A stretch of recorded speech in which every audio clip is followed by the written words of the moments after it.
नमस्कार दोस्तों, मैं विकास त्रिवेदी आपके अपने यूट्यूब चैनल विकास स्टडी सर्कल पर आप सभी का स्वागत करता हूं। दोस्तों, आज हम एसएससी जीडी की दृष्टि से बहुत ही महत्वपूर्ण प्रश्नों का प्रैक्टिस सेट नंबर 5 लेकर आए हैं।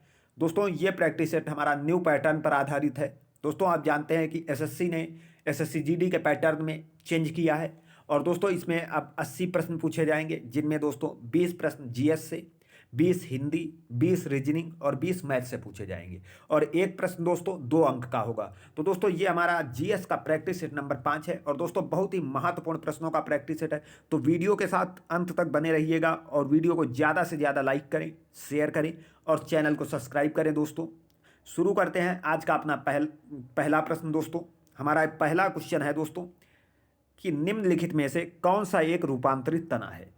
दोस्तों आप लोग अपना स्कोर कार्ड कमेंट बॉक्स में जरूर बताइएगा। तो हमारा पहला क्वेश्चन है कि निम्नलिखित में से कौन सा एक रूपांतरित तना है। हमारे ऑप्शन है गाजर, सेब, आलू, नारियल। तो दोस्तों रूपांतरित तना की अगर बात करें तो आप जानते हैं कि आलू एक रूपांतरित तना है दोस्तों, और आलू कंद है। दोस्तों आलू क्या है? कंद है। और अगर गाजर की बात करें तो दोस्तों गाजर जो है वो शंक्वाकार होती है, गाजर की जड़ शंक्वाकार होती है। और सेब का दोस्तों खाए जाने वाला भाग पुष्पासन कहलाता है।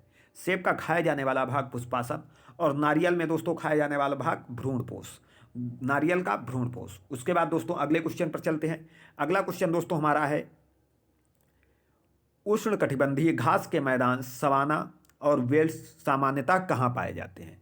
तो दोस्तों उष्णकटिबंधीय जो घास के मैदान है सवाना और वेल्स, वो सामान्यतः कहाँ पाए जाते हैं। हमारे ऑप्शन है उत्तरी अमेरिका, यूरोप, दक्षिणी अमेरिका और अफ्रीका।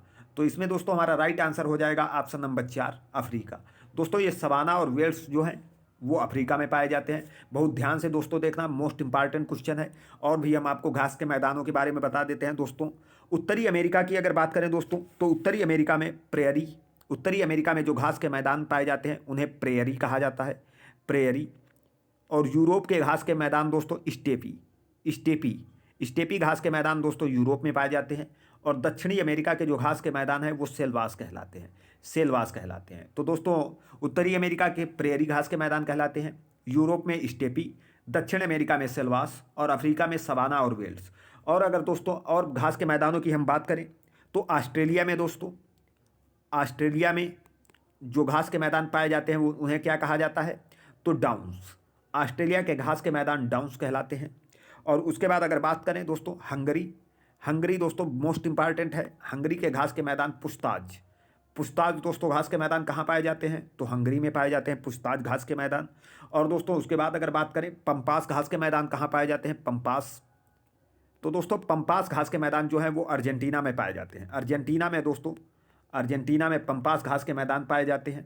और उसके बाद अगर बात करें दोस्तों हम ऑस्ट्रेलिया के घास के मैदानों को क्या कहा जाता है, तो डाउन्स। दोस्तों ऑस्ट्रेलिया के घास के मैदानों को डाउन्स कहा जाता है। उत्तरी अमेरिका के घास के मैदानों को प्रेरी, यूरोप के मैदान स्टेपी कहलाते हैं, दक्षिण अमेरिका के सेलवास, अफ्रीका के दोस्तों आप जानते हैं सवाना और वेल्स अफ्रीका। तो दोस्तों उम्मीद करता हूँ ये चीज़ आपको समझ आ गई होगी, घास के मैदान। उसके बाद अगले क्वेश्चन पर चलते हैं दोस्तों। क्वेश्चन नंबर 3 हमारा है दोस्तों वायुमंडलीय दाब मापा जाता है। दोस्तों हमारा क्वेश्चन है कि वायुमंडलीय दाब किससे मापा जाता है। तो इसमें हमारा ऑप्शन है बैरोमीटर, बैरोग्राफ, हाइड्रोमीटर और हाइग्रोमीटर। दोस्तों बहुत ध्यान से ऑप्शन देखना, बैरोमीटर, बैरोग्राफ, हाइड्रोमीटर और हाइग्रोमीटर है। तो इसमें हमारा क्या राइट आंसर हो जाएगा दोस्तों। क्वेश्चन पूछ रहा है वायुमंडलीय दाब, तो दोस्तों हमारा राइट आंसर हो जाएगा बैरोग्राफ। वायुमंडलीय दाब जो है दोस्तों, वायुमंडल का दाब बैरोग्राफ द्वारा मापा जाता है। और वायु दाब मापने के लिए दोस्तों बैरोमीटर का यूज किया जाता है। वायु दाब मापी दोस्तों बैरोमीटर है और वायुमंडलीय दाब मापा जाता है दोस्तों। इसमें हमारा राइट आंसर हो जाएगा बैरोमीटर। वायुमंडलीय दाब बैरोमीटर से मापा जाता है। और बैरोग्राफ से दोस्तों वायुमंडल में दाब में होने वाले परिवर्तन को दोस्तों बैरोग्राफ से मापा जाता है। और हाइड्रोमीटर से द्रवों का अपेक्षिक घनत्व हाइड्रोमीटर से मापा जाता है। और हाइग्रोमीटर से दोस्तों वायुमंडलीय आर्द्रता मापी जाती है। तो दोस्तों वायुमंडलीय आर्द्रता मापी हाइग्रोमीटर है और द्रवों का अपेक्षिक घनत्व हाइड्रोमीटर से मापा जाता है।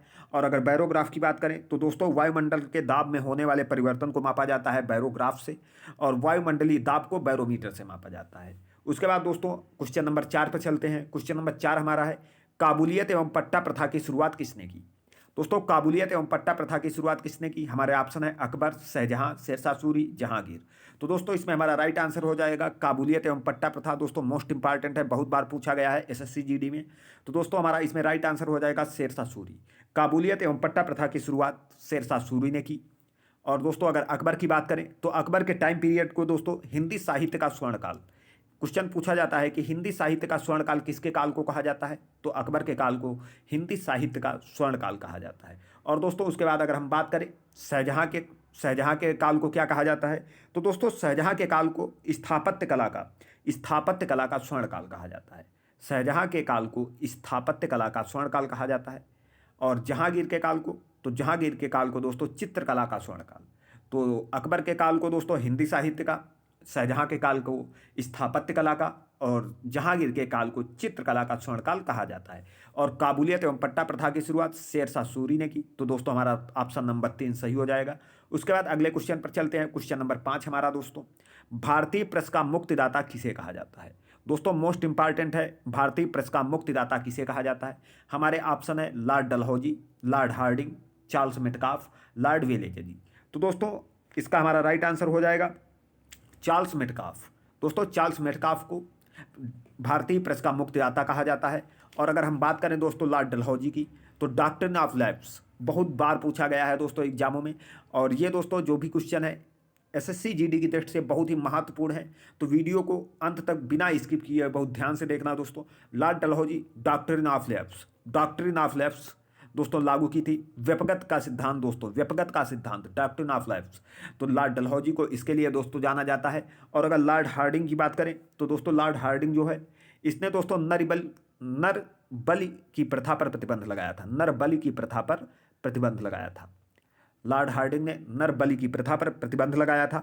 और उसके बाद दोस्तों अगर बात करें लॉर्ड वेलेजली की, तो लॉर्ड वेलेजली दोस्तों सहायक संधि की पद्धति को शुरू करने वाला गवर्नर जो था, सहायक संधि को लागू करने वाला गवर्नर जनरल लॉर्ड वेलेजली था। दोस्तों ये क्वेश्चन बहुत पूछा जाता है कि सहायक संधि किसने लागू की? दोस्तों अगर पूछे कि ऑप्शन में अगर डुप्ले हो तो सबसे पहले फ्रांसीसी गवर्नर डुप्ले ने वेलेजली से पहले सहायक संधि को लागू किया था, फ्रांसीसी गवर्नर डुप्ले ने। और दोस्तों अगर बात करें कि सहायक संधि को किसने शुरू किया, तो लॉर्ड वेलेजली ने। उसके बाद दोस्तों क्वेश्चन नंबर 6 पर चलते हैं। क्वेश्चन नंबर 6 हमारा है दोस्तों, सिपकिला दर्रा किस राज्य में है? सिपकिला दर्रा किस राज्य में है? हमारे ऑप्शन है जम्मू कश्मीर, हिमाचल प्रदेश, सिक्किम, उत्तराखंड। तो दोस्तों आप जानते हैं कि सिपकिला दर्रा हिमाचल प्रदेश में है। हमारा राइट आंसर ऑप्शन नंबर 2 हो जाएगा। और दोस्तों अगर हिमाचल प्रदेश की बात करें तो सिपकिला के अलावा दोस्तों हिमाचल प्रदेश में रोहतांग दर्रा भी दोस्तों हिमाचल प्रदेश में है, रोहतांग। और बड़ा लाचा, रोहतांग और सिपकिला, ये दोस्तों 3 दर्रे जो हैं वो हिमाचल प्रदेश में है। और उसके बाद अगर बात करें दोस्तों जम्मू कश्मीर की, तो जम्मू कश्मीर में आप जानते हैं कराकोरम। दोस्तों जम्मू कश्मीर में कराकोरम, बुर्जिल, बनिहाल, पीर पंजाल दोस्तों और जोजिला, ये दर्रा दोस्तों जम्मू कश्मीर में पाए जाते हैं। तो कौन कौन से दोस्तों? कराकोरम, बुर्जिल, बनिहाल, पीर पंजाल और जोजिला। तो दोस्तों ये दर्रे जम्मू कश्मीर के हैं। हिमाचल प्रदेश में सिपकिला, रोहतांग, बड़ा लाचा पाया जाता है दर्रा दोस्तों। और सिक्किम की अगर बात करें दोस्तों, सिक्किम में पाए जाने वाले दर्रे दोस्तों हैं नाथुला और जयलेपला। दोस्तों हमने जो कल प्रैक्टिस सेट कराया था उसमें भी जयलेपला दर्रा पूछा गया था। तो हमारे एग्जाम की दृष्टि से दोस्तों ये दर्रे बहुत ही महत्वपूर्ण हैं, बहुत ध्यान से देखना। और दोस्तों उत्तराखंड के जो दर्रे हैं वो माना दर्रा, नीत दर्रा और लिपुलेख, ये दर्रे दोस्तों उत्तराखंड में पाए जाते हैं। उसके बाद अगले क्वेश्चन पर चलते हैं दोस्तों। क्वेश्चन नंबर 7, पुरंदर की संधि कब हुई? दोस्तों हमारे ऑप्शन है पुरंदर की संधि कब हुई। हमारा ऑप्शन है 1775 ईस्वी, 1665 ईस्वी, 1782 ईस्वी, 1816 ईस्वी। तो दोस्तों पुरंदर की संधि, इसमें हमारा राइट आंसर हो जाएगा 1665 ईस्वी। दोस्तों ये पुरंदर की संधि जो थी वो 1665 ईस्वी में शिवाजी और महाराजा जयसिंह के मध्य हुई थी। दोस्तों महाराजा जयसिंह और शिवाजी के मध्य हुई थी ये पुरंदर की संधि। तो कब हुई थी? तो 1665 ईस्वी में शिवाजी और महाराजा जयसिंह के बीच में दोस्तों ये पुरंदर की संधि हुई थी और कब हुई थी, तो 1665 ईस्वी में। और दोस्तों अगर बात करें 1775 ईस्वी की, तो 1775 में सूरत की संधि हुई थी। 1775 ईस्वी में सूरत की संधि हुई थी दोस्तों, 1775 में सूरत की संधि हुई थी। और 1782 की बात करें तो बड़गांव की संधि हुई थी दोस्तों। बड़गांव की संधि 1782 ईस्वी में हुई थी, बड़गांव की संधि। और 1816 ईस्वी में दोस्तों नागपुर की संधि हुई थी। 1816 में नागपुर की संधि हुई थी। तो 1665 हमारा राइट आंसर हो जाएगा दोस्तों। 1665 में पुरंदर की संधि हुई महाराजा जयसिंह और शिवाजी के मध्य। उसके बाद दोस्तों अगले क्वेश्चन पर चलते हैं। अगला क्वेश्चन हमारा है क्वेश्चन नंबर 8। भारतीय संविधान के किस अनुच्छेद में राष्ट्रपति पद की योग्यता वर्णित है? तो दोस्तों क्वेश्चन हमारा है कि राष्ट्रपति पद की योग्यता किस अनुच्छेद में वर्णित है? हमारे ऑप्शन है अनुच्छेद 52, अनुच्छेद 54, अनुच्छेद 58 और अनुच्छेद 55। तो इसमें दोस्तों हमारा राइट आंसर हो जाएगा ऑप्शन नंबर 3 दोस्तों, यानी अनुच्छेद 58। राष्ट्रपति पद की योग्यता दोस्तों अनुच्छेद 58 में वर्णित है। और अनुच्छेद 52 की बात करें तो दोस्तों इसमें राष्ट्रपति का वर्णन किया गया है। अनुच्छेद 52 में राष्ट्रपति का वर्णन किया गया है। और अनुच्छेद 54 में दोस्तों कहा गया है कि राष्ट्रपति के निर्वाचन के लिए निर्वाचक मंडल होगा। दोस्तों राष्ट्रपति के निर्वाचन के लिए एक निर्वाचक मंडल होगा, ये अनुच्छेद 54 में कहा गया है। और अनुच्छेद 58 दोस्तों राष्ट्रपति पद की योग्यता बताता है। और अनुच्छेद 55 की बात करें तो दोस्तों अनुच्छेद 55 में कहा गया है कि राष्ट्रपति का जो निर्वाचन होगा वो समानुपातिक प्रतिनिधित्व प्रणाली और एकल संक्रमणीय मत पद्धति के द्वारा होगा। तो दोस्तों अनुच्छेद 55 में क्या कहा गया है कि राष्ट्रपति का निर्वाचन समानुपातिक प्रतिनिधित्व प्रणाली पर एकल संक्रमणीय मत पद्धति के द्वारा होगा। तो दोस्तों उम्मीद करता हूँ यह क्वेश्चन आपको बहुत अच्छे से समझ आ गया होगा। उसके बाद अगले क्वेश्चन पर चलते हैं। क्वेश्चन नंबर 9 दोस्तों, क्वेश्चन नंबर 9 हमारा है कि जलियांवाला बाग हत्याकांड कब हुआ? ये दोस्तों एसएससी जीडी में जो प्रीवियस ईयर में एग्जाम हुए हैं उनमें पूछा गया क्वेश्चन है कि जलियांवाला बाग हत्याकांड कब हुआ। हमारे ऑप्शन है दोस्तों 13 अप्रैल 1919, 19 अक्टूबर 1919, 5 फरवरी 1922, 9 अगस्त 1925। तो हमारा राइट आंसर इसमें हो जाएगा दोस्तों 13 अप्रैल 1919 को जलियांवाला बाग हत्याकांड हुआ था। तो कब हुआ था दोस्तों जलियांवाला बाग हत्याकांड? तो 13 अप्रैल 1919 को जलियांवाला बाग हत्याकांड हुआ। और अगर बात करें दोस्तों 19 अक्टूबर 1919 की, तो इस समय दोस्तों पूरे भारत में खिलाफत दिवस मनाया गया। क्या मनाया गया? तो खिलाफत दिवस। पूछा जाता है क्वेश्चन कि खिलाफत दिवस कब मनाया जाए, तो 19 अक्टूबर 1919 को समूचे भारत में दोस्तों पूरे भारत में खिलाफत दिवस मनाया गया। और उसके बाद दोस्तों अगर 5 फरवरी 1922 को क्या हुआ इसकी बात करें तो दोस्तों चौरी चौरा कांड। ये चौरी चौरा कांड दोस्तों, चौरी चौरा कांड गोरखपुर में दोस्तों, ये चौरी चौरा जगह गोरखपुर में है। और ये दोस्तों चौरी चौरा कांड गोरखपुर 5 फरवरी 1922 को हुआ था। और 9 अगस्त 1925 दोस्तों, तो आप जानते हैं कि काकोरी ट्रेन एक्शन, अभी हाल ही में दोस्तों इसका नाम काकोरी ट्रेन डकैती से काकोरी ट्रेन एक्शन कर दिया गया है। तो ये काकोरी ट्रेन एक्शन दोस्तों 9 अगस्त 1925 को हुआ। और हमारे क्वेश्चन का राइट आंसर क्या हो जाएगा? तो 13 अप्रैल 1919, 13 अप्रैल 1919 को जलियांवाला बाग हत्याकांड हुआ था। उसके बाद दोस्तों अगले क्वेश्चन पर चलते हैं। क्वेश्चन नंबर 10, भारत में शास्त्रीय भाषाओं की कुल कितनी संख्या है? दोस्तों हमारा क्वेश्चन है कि भारत में शास्त्रीय भाषाओं की कुल संख्या कितनी है? और हमारे ऑप्शन है ऑप्शन 1, 4, 6, 7, 8। तो भारत में शास्त्रीय भाषाएं दोस्तों कितनी है? तो हमारा राइट आंसर हो जाएगा ऑप्शन नंबर 2, 6। दोस्तों भारत में 6 शास्त्रीय भाषाएं हैं। इनमें कौन सी है? तो तमिल,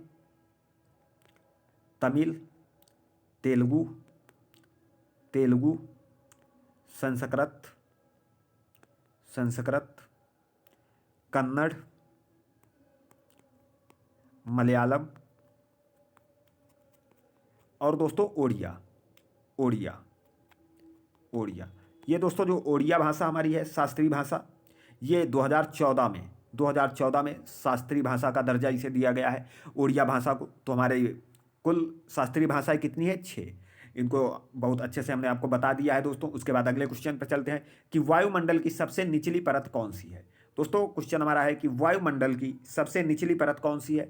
हमारे ऑप्शन है समताप मंडल, ओजोन मंडल, आयन मंडल और क्षोभ मंडल। तो हमारा दोस्तों इसमें राइट आंसर हो जाएगा ऑप्शन नंबर 4, क्षोभ मंडल। ऑप्शन नंबर 4 क्षोभ मंडल हो जाएगा। उसके बाद दोस्तों अगले क्वेश्चन पर चलते हैं। Question number 12। क्वेश्चन नंबर 12 हमारा कहता है कि म्यांमार की राजधानी क्या है? दोस्तों म्यांमार की राजधानी क्या है? हमारे ऑप्शन है ने पाइताओ, कुआलालंपुर, उलानबटोर, हनोई। तो हमारा राइट आंसर इसमें दोस्तों हो जाएगा म्यांमार की राजधानी ऑप्शन नंबर 1, ने पाइताओ। दोस्तों ने पाइताओ ये हमारी म्यांमार की राजधानी है। और अगर बात करें कुआलालंपुर, तो दोस्तों कुआलालंपुर मलेशिया, कुआलालंपुर दोस्तों ये मलेशिया की राजधानी है, कुआलालंपुर। और उसके बाद उलान बटोर की बात करें दोस्तों, तो उलान बटोर जो है वो मंगोलिया, उलान बटोर दोस्तों मंगोलिया की राजधानी है। और हनोई जो है वो वियतनाम, वियतनाम की राजधानी दोस्तों हनोई है। तो ने पाइताओ म्यांमार की राजधानी है, कुआलालंपुर मलेशिया की है, उलान बटोर मंगोलिया की है और हनोई दोस्तों वियतनाम की है। उसके बाद दोस्तों अगले क्वेश्चन पर चलते हैं। अगला क्वेश्चन हमारा है कि अंतर्राष्ट्रीय महिला दिवस कब मनाया जाता है। मोस्ट इंपॉर्टेंट दोस्तों क्वेश्चन है, मोस्ट इंपॉर्टेंट क्वेश्चन है दोस्तों, अंतर्राष्ट्रीय महिला दिवस कब मनाया जाता है। तो हमारे ऑप्शन है 8 मार्च, 11 जुलाई, 19 नवंबर, 4 फरवरी। इसमें हमारा राइट आंसर हो जाएगा दोस्तों ऑप्शन नंबर 1, 8 मार्च। 8 मार्च को दोस्तों अंतर्राष्ट्रीय महिला दिवस मनाया जाता है। और 11 जुलाई की बात करें दोस्तों, तो 11 जुलाई को विश्व जनसंख्या दिवस, 11 जुलाई को दोस्तों विश्व जनसंख्या दिवस मनाया जाता है। मोस्ट इंपॉर्टेंट दोस्तों ये भी है 11 जुलाई। और दोस्तों 19 नवंबर दोस्तों विश्व शौचालय दिवस, विश्व शौचालय दिवस और विश्व नागरिक दिवस। दोस्तों नागरिक दिवस और विश्व शौचालय दिवस भी 19 नवंबर को मनाया जाता है। और दोस्तों ये UPSSC में 19 नवंबर पूछा गया है कि विश्व शौचालय दिवस कब मनाया जाता है, तो 19 नवंबर। और 4 फरवरी दोस्तों, 4 फरवरी को आप जानते हैं कि विश्व कैंसर दिवस मनाया जाता है। 4 फरवरी को विश्व कैंसर दिवस मनाया जाता है। तो हमारे क्वेश्चन का राइट आंसर ऑप्शन नंबर 1 हो जाएगा दोस्तों। उसके बाद दोस्तों अगले क्वेश्चन पर चलते हैं, क्वेश्चन नंबर 14। क्वेश्चन नंबर 14 हमारा है कि बंदी जीवन पुस्तक के लेखक कौन है। दोस्तों बंदी जीवन पुस्तक के लेखक कौन है। हमारे ऑप्शन है स्वामी विवेकानंद, स्वामी दयानंद सरस्वती, लाला लाजपत राय, सचिंद्र नाथ सान्याल। तो हमारा राइट आंसर इसमें हो जाएगा दोस्तों ऑप्शन नंबर 4, सचिंद्र नाथ सान्याल। सचिंद्र नाथ सान्याल की पुस्तक का नाम दोस्तों बंदी जीवन है। और अगर बात करें हम दोस्तों लाला लाजपत राय की, लाला लाजपत राय की बात करें दोस्तों, तो इनकी पुस्तक का नाम है अनहैप्पी इंडिया। अनहैप्पी इंडिया दोस्तों ये पुस्तक है लाला लाजपत राय की, अनहैप्पी इंडिया। अनहैप्पी इंडिया दोस्तों ये लाला लाजपत राय की पुस्तक है। और दोस्तों अगर स्वामी दयानंद सरस्वती की बात करें, तो स्वामी दयानंद सरस्वती की पुस्तक का नाम है सत्यार्थ प्रकाश। सत्यार्थ प्रकाश पुस्तक है जो दोस्तों वो स्वामी दयानंद सरस्वती की है, सत्यार्थ प्रकाश। और उसके बाद दोस्तों स्वामी विवेकानंद की पुस्तकों की बात करें, तो दोस्तों इनकी प्रमुख पुस्तकें हैं राजयोग, राजयोग और दोस्तों ज्ञान योग, राजयोग और ज्ञान योग। ये पुस्तकें दोस्तों स्वामी विवेकानंद की हैं। तो दोस्तों हमारे क्वेश्चन का राइट आंसर हो जाएगा सचिन नाथ सान्याल। इनकी पुस्तक का क्या नाम है, तो बंदी जीवन। उसके बाद दोस्तों अगले क्वेश्चन पर चलते हैं। अगला क्वेश्चन हमारा है संविधान सभा की प्रथम बैठक कब हुई। संविधान सभा की प्रथम बैठक कब हुई दोस्तों, हमारे ऑप्शन है 9 दिसंबर 1946, 11 दिसंबर 1946, 13 दिसंबर 1946 और 22 जनवरी 1947। तो दोस्तों संविधान सभा की जो प्रथम बैठक हुई थी, तो हमारा राइट आंसर हो जाएगा ऑप्शन नंबर 1, 9 दिसंबर 1946। दोस्तों अगर बात करें 9 दिसंबर 1946 को संविधान सभा की प्रथम बैठक हुई थी। और दोस्तों ये बैठक जो थी वो नई दिल्ली स्थित काउंसिल चैम्बर के पुस्तकालय में हुई थी। नई दिल्ली में स्थित काउंसिल चैम्बर के पुस्तकालय में 9 दिसंबर 1946 को संविधान सभा की प्रथम बैठक हुई थी। और दोस्तों इसी बैठक में सभा के सबसे बुजुर्ग सदस्य डॉक्टर सच्चिदानंद सिन्हा को अस्थायी अध्यक्ष चुना गया था संविधान सभा का। दोस्तों ये क्वेश्चन पूछा जाता है कि डॉक्टर सच्चिदानंद सिन्हा को संविधान सभा का अस्थायी अध्यक्ष कब चुना गया, तो 9 दिसंबर 1946 को संविधान सभा की प्रथम बैठक हुई। और इसी दिन दोस्तों संविधान सभा के सबसे बुजुर्ग सदस्य डॉक्टर सच्चिदानंद सिन्हा को संविधान सभा का अस्थायी अध्यक्ष चुना गया। उसके बाद दोस्तों 11 दिसंबर 1946, 11 दिसंबर को दोस्तों संविधान सभा का स्थायी अध्यक्ष डॉक्टर राजेंद्र प्रसाद को बनाया गया। 11 दिसंबर 1946 को संविधान सभा का स्थायी अध्यक्ष डॉक्टर राजेंद्र प्रसाद को बनाया गया। दोस्तों 13 दिसंबर 1946 को जवाहरलाल नेहरू के द्वारा संविधान सभा में उद्देश्य प्रस्ताव को पेश किया गया। तो 13 दिसंबर 1946 को दोस्तों जवाहरलाल नेहरू के द्वारा संविधान सभा में उद्देश्य प्रस्ताव को पेश किया गया। और जो हमारा ऑप्शन नंबर 4 है दोस्तों 22 जनवरी 1947। इस दिन दोस्तों संविधान सभा ने उद्देश्य प्रस्ताव को पारित कर दिया था उद्देश्य प्रस्ताव को। तो दोस्तों हमारे क्वेश्चन का राइट आंसर हो जाएगा 9 दिसंबर 1946 संविधान सभा की प्रथम बैठक हुई। उसके बाद अगला क्वेश्चन पर चलते हैं दोस्तों। अगला क्वेश्चन हमारा है क्वेश्चन नंबर 16। मई 2022 में क्वाड लीडर समिट किस देश में आयोजित किया गया? दोस्तों मई 2022 में क्वाड लीडर समिट किस देश में आयोजित किया गया? तो हमारे ऑप्शन है भारत, जापान, अमेरिका, ऑस्ट्रेलिया। इसमें दोस्तों हमारा राइट आंसर हो जाएगा जापान। दोस्तों मई 2022 में क्वाड लीडर समिट जो थी वो जापान के टोक्यो शहर में हुई थी। और दोस्तों आप जानते हैं कि जापान की राजधानी टोक्यो है, तो ये क्वाड लीडर समिट जो है वो टोक्यो जापान में हुई थी। और दोस्तों क्वाड में 4 देश शामिल हैं। 4 कौन से देश शामिल हैं? तो भारत, जापान, अमेरिका और ऑस्ट्रेलिया। ये दोस्तों चारों देश दोस्तों क्वाड में शामिल हैं। और इसकी बैठक जो 2022 में हुई वो टोक्यो जापान में हुई। उसके बाद दोस्तों अगले क्वेश्चन पर चलते हैं। अगला क्वेश्चन है क्वेश्चन नंबर 17 हमारा। तेल एवं प्राकृतिक गैस आयोग यानी ONGC को 2022 में पहली महिला निदेशक कौन बनी है? दोस्तों ONGC की पहली महिला निदेशक कौन बनी है? हमारे ऑप्शन है सोमा मंडल, अलका मित्तल, माधुरी पुरीबुच और हरनाज संधू। तो दोस्तों हमारा इसमें राइट आंसर हो जाएगा अलका मित्तल। ONGC की पहली महिला प्रमुख अलका मित्तल है। और दोस्तों अगर माधुरी पुरीबुच की बात करें तो ये दोस्तों सेबी की पहली महिला अध्यक्ष, सेबी की पहली महिला अध्यक्ष माधुरी पुरीबुच। और सोमा मंडल दोस्तों ये दोस्तों ये SAIL सेल की पहली महिला अध्यक्ष, सेल की पहली महिला अध्यक्ष हैं दोस्तों। और अगर हरनाज संधू की बात करें तो दोस्तों ये मिस यूनिवर्स दोस्तों बनी हरनाज संधू। उसके बाद अगले क्वेश्चन पर चलते हैं। अगला क्वेश्चन हमारा है क्वेश्चन नंबर 18। ताजमहल को किस प्रदूषण से खतरा उत्पन्न हो रहा है? दोस्तों क्वेश्चन नंबर 18 हमारा है कि ताजमहल को किस प्रदूषण से खतरा उत्पन्न हो रहा है? तो हमारा राइट आंसर हो जाएगा ऑप्शन नंबर 2 SO2 से दोस्तों ताजमहल को खतरा उत्पन्न हो रहा है। उसके बाद हमारा क्वेश्चन नंबर 19 है दोस्तों कि उत्परिवर्तन की इकाई क्या है? दोस्तों उत्परिवर्तन की इकाई क्या है? हमारे ऑप्शन है सिस्ट्रान, म्यूटान, रेकान, जीन। तो दोस्तों हमारा राइट आंसर इसमें हो जाएगा कि उत्परिवर्तन की इकाई क्या है? तो दोस्तों म्यूटान, ऑप्शन नंबर 2 म्यूटान जो है वो उत्परिवर्तन की इकाई है। सिस्ट्रान की बात करें तो दोस्तों ये जीन की कार्यात्मक इकाई है, जीन की कार्यात्मक इकाई सिस्ट्रान है। और रेकान की बात करें तो दोस्तों ये पुनः संयोजन की इकाई है, पुनः संयोजन की इकाई रेकान है। दोस्तों उत्परिवर्तन की इकाई म्यूटान है और जीन की कार्यात्मक इकाई सिस्ट्रान है और पुनः संयोजन की इकाई रेकान है। उसके बाद दोस्तों ये हमारे प्रैक्टिस सेट नंबर 5 का अंतिम क्वेश्चन है आज का। विटामिन B2 का रासायनिक नाम क्या है? हमारे ऑप्शन है रेटिनॉल, थायमीन, राइबोफ्लेविन, कैल्सीफेरॉल।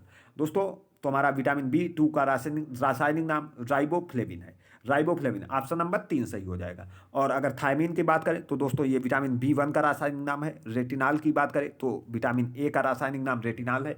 और कैल्सीफेरॉल दोस्तों विटामिन D का रासायनिक नाम है, विटामिन D का रासायनिक नाम कैल्सीफेरॉल है। तो हमारे क्वेश्चन का राइट आंसर दोस्तों हो जाएगा ऑप्शन नंबर 3 राइबोफ्लेविन। तो दोस्तों उम्मीद करता हूँ ये वीडियो आपको अच्छा लगा होगा। और अगर आपको ये दोस्तों क्लास अच्छी लगी है तो वीडियो को ज़्यादा से ज़्यादा लाइक करें, शेयर करें और चैनल को सब्सक्राइब करें। दोस्तों मिलते हैं अगली क्लास में, तब तक के लिए धन्यवाद। जय हिंद।